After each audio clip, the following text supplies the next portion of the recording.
in the midst of everything with activism and things like that, some of the world's greatest speakers, what is Richard Mattox top, or who is Richard Mattox top five activists of all time? Top five. Um, I mean, Dr. King would certainly be a part of that. Gandhi would be someone. Uh, I will always say, I mean, we would have to throw Harriet Tubman in there. Mm, And we throw her in there because she dared not to do what she was called to do, and that was to uh, assist in helping to free African American. That's three. The other two, I would probably, and not to leave anyone out, but Stokely Carmichael was one person that was extremely engaged and involved, and my mentor, uh, Congressman Benny Thompson. I had the pleasure of working with him uh, from, as we called Kennedy, a little shorty.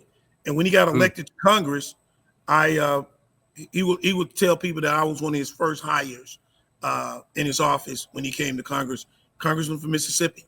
He's also and he continued to fight for justice in Mississippi. He got elected mayor right out of Tougaloo College uh, at 20 years old, and he got elected in a little small town called Bolton. He had to fight at that time to be seated. He went on. Most recently, he served as the January 6th investigative chairman for the insurrection that took place on January 6, 2021. He received all kinds of threats.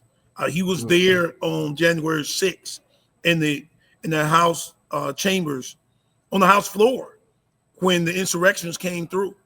Uh, there's a picture of him preparing for if they came through that door, how he was going to respond. Once he was appointed to chair that committee, he received all kinds of threats. I happened to go over to the Democratic National Committee one evening to drive over, and he was sitting outside on the phone, mhm. and I saw him sitting out there, and I was like, I rushed and parked my car, and I got out, and I asked him about. I say, hey, man, I know there's a lot of threats on your life, uh, and you out here in the open.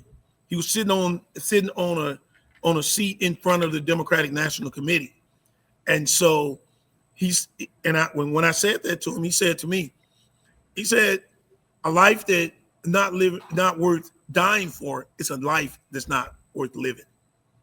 Mm, mm. Very, very, very powerful indeed. Now, I like your list, but what is up with the list? Malcolm X is not on there. The Honorable Louis Farrakhan is not on your top I five like I list. like Malcolm. I mean, like I said, I didn't want to leave anybody off. I mean, put me. I was on the spot. I had to choose. I had to go with my guy who I had the opportunity to work for, Benny Thompson. But all those guys, man. I mean, Malcolm X. I recall reading. I used to read Malcolm X books like crazy. Mm, That was I studied Malcolm. I studied Mahatma Gandhi. Malcolm X was definitely is definitely somebody who was more than just a leader. As we can recognize, Kenny, most of these guys, many of those guys lived very short lives compared to where we are today. 33 years old. I think Dr. King was 39, Malcolm X was 33. And mm, I have to also look at Jesus, and he was 33. So mm, those 30s were people who was definitely willing to give their lives for for social justice. mm, And they did just that. And of course Malcolm X is definitely one. Farrakhan, I will say that I attended the Million Man March. He's more contemporary. Haven't had the pleasure of just meeting him.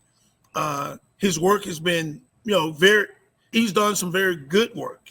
Uh, he doesn't get the, I guess he doesn't get the credit or adulation that so many others get.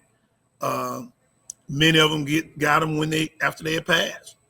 Mm. So I went with the ones that, um, had, pretty much had lived a life and went on to, I think, went on to glory. Okay. So let me ask you this, because I've always wondered this myself.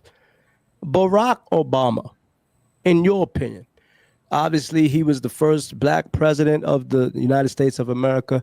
In your opinion, would you consider Barack Obama somewhat of a activist? I think the activists in our contemporaries are somewhat different. I mean, their roles, their opportunities have been definitely different from our parents and our foreparents. Barack Obama, Barack Obama was a community organizer.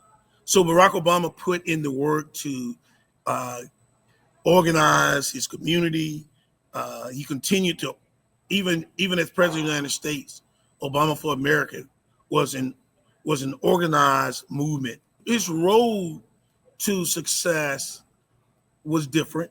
It doesn't make him any less blacker than any of the others, but his exposure, his opportunities were different. So he had more of what is today considered a mainstream type of activism. Uh, Mm. the the guy went to Occidental College, from there to Columbia and Harvard. So he had some opportunities that were a little bit different. Our generation, if you think about it, I'm part of that generation. Our opportunities were a bit different. He happened to live in a state that was a lot more socially progressive than the state that I lived in. I grew up in Mississippi. Then I lived here in this area. Uh, but I think Barack was probably, there are those who will consider him an activist, not in the vein of King or even Jesse Jackson. I mean, Mm. his activism was, somewhat different. Mm. Okay. Okay. All right.